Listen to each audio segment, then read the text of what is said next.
Good evening. It is January 27th, 2017. This is the Resistance Report. It's been 1 week.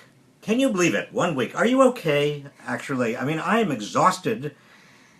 And all of us have got to take some time this weekend because Donald Trump has entered the first week of office as he said he would, running in a direction that nobody really expected he would actually run in, not only in terms of the environment. He's done all sorts of things. We don't have to recount that. In 1 week, everything from executive orders to gag orders, but also on women's reproductive rights, on foreign policy, Mexico. He's already picked a fight with Mexico.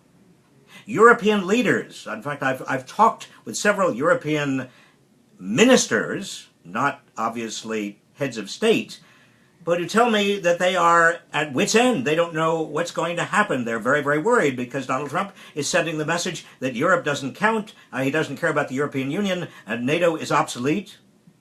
Tomorrow he meets with Putin, and nobody knows exactly what he's going to say, what he's going to offer. He seems to be, just like everything else, winging it. Immigration.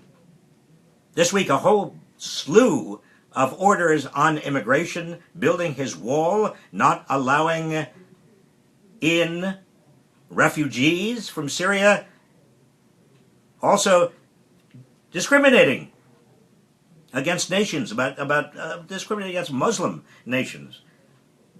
and there are also lies. I want to distinguish, if I may, between, on the one hand, all of the policy things that he is doing that many, certainly progressives and liberals and a lot of independents, a lot of people in the middle, don't like. And again, on the environment, women's reproductive rights, on foreign policy, on immigration, you name it.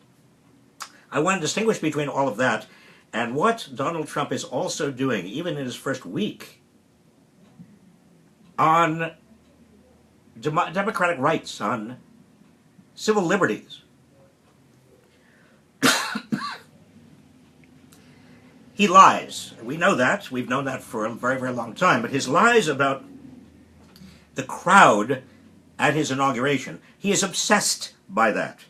In fact, this morning he tweeted a tweet that gave a shout-out to somebody named Greg Phillips. Have you ever heard of Greg Phillips? I had not heard of Greg Phillips. Greg Phillips is as far as I could tell, a crackpot who came up with one tweet a while back that suggested that there was a lot of voter fraud. And Trump is based in his entire assessment of voter fraud, 3 to 5 million, on the basis of Greg Phillips. And Mike Pence, the vice president, said to Republicans yesterday that the administration is going to have a wide-ranging probe of voting rolls. What does that mean? A wide-ranging probe of voting rolls? What does this mean for democracy? Is it going to be a license to Republican legislatures to restrict voting even more?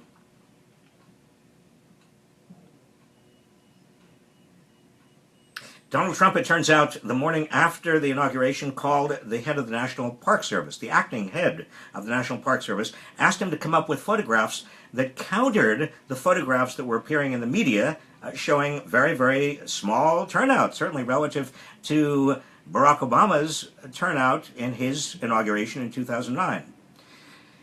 Now, think about this for a second. The President of the United States calls the head of an agency and asks for information that justifies what the president wants the public to believe. Is there any limit to that? Where could that lead? It's just like going to voter rolls, having a big investigation of voter rolls. Do you see the fundamental threat to democracy? A gag order on the EPA and EPA scientists, a disparagement of the press, disparagements continuing. And it's not just Donald Trump, but also the people who are working with him, calling the press all kinds of names. Just the night before last, Steve Bannon saying the press were the opposition party. Now, I want to put this in the context of threats to democracy.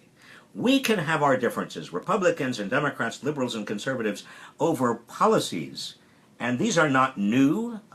They are positions that are different. We've taken different positions on the environment, on women's reproductive rights, on some aspects of foreign policy, and certainly on immigration over many, many years. And we can fight it out, and we can hopefully come to compromises. But this second set of issues over democracy, over civil liberties, having to do with big lies, taking on the press, attacking the press, calling up the agency heads, trying to get evidence that counteracts what everybody else can see and everybody else knows, launching an investigation of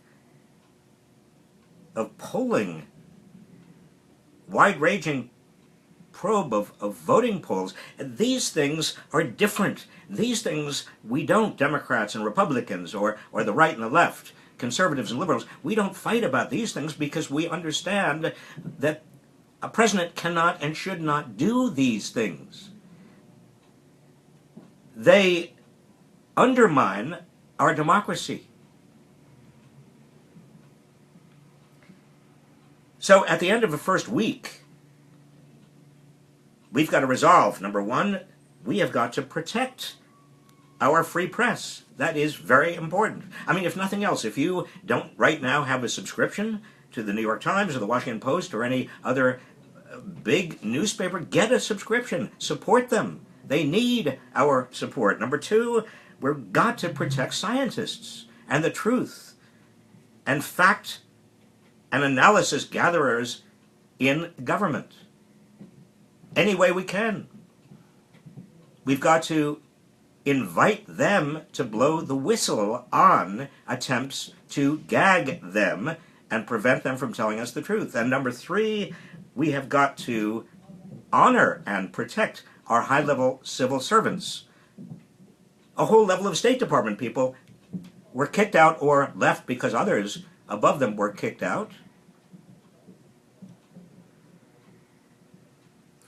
Now, I said to you recently, my suggestion that you join with others, friends, neighbors, family members, that you start a kind of resistance group, or you might call it an indivisible resistance group. Indivisible because that is the handbook that is so helpful in terms of organizing and mobilizing. I would urge you to do that this weekend or next weekend. Just start.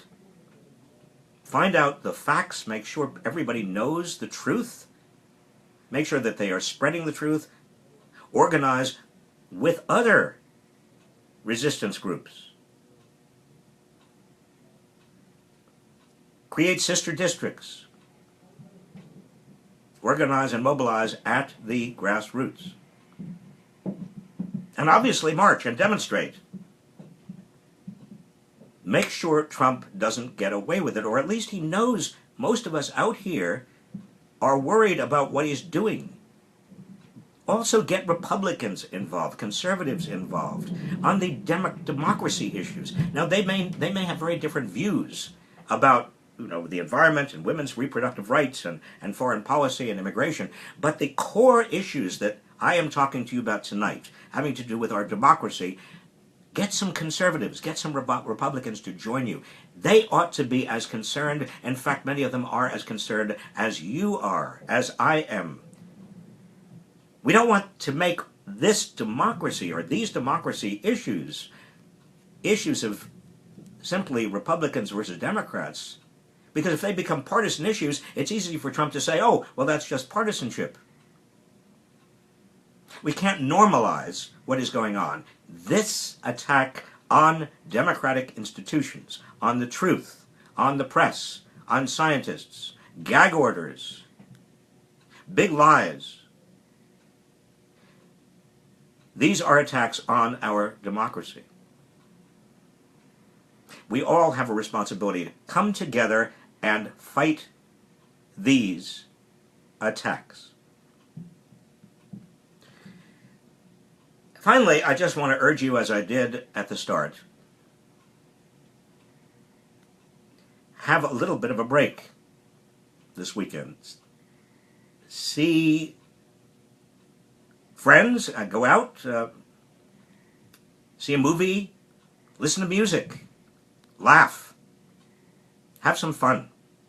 This is going to be a long, long haul. Anybody who thought that this was going to be easy doesn't know American politics and also doesn't know what's happened to American politics. You're going to be needed for a very, very long time. We're going to win this. I assure you, we are going to win this. The stakes are too large for us and our children and our grandchildren and everybody else. We're going to win. You're going to win. But we've got to pace ourselves as well.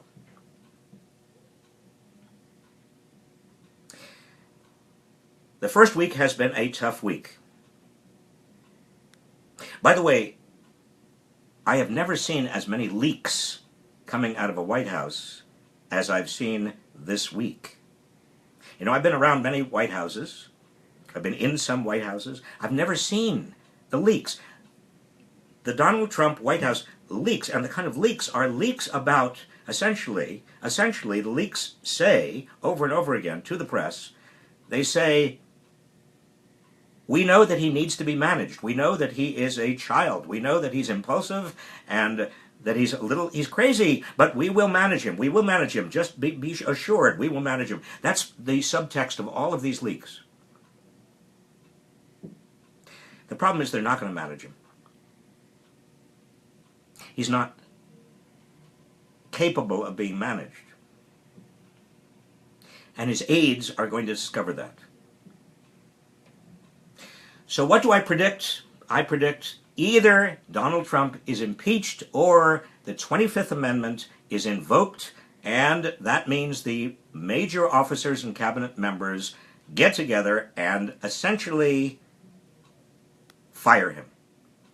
That's what the 25th Amendment is all about, being fired because you're incompetent. You don't have the mental competence. This is a man who has a serious personality disorder.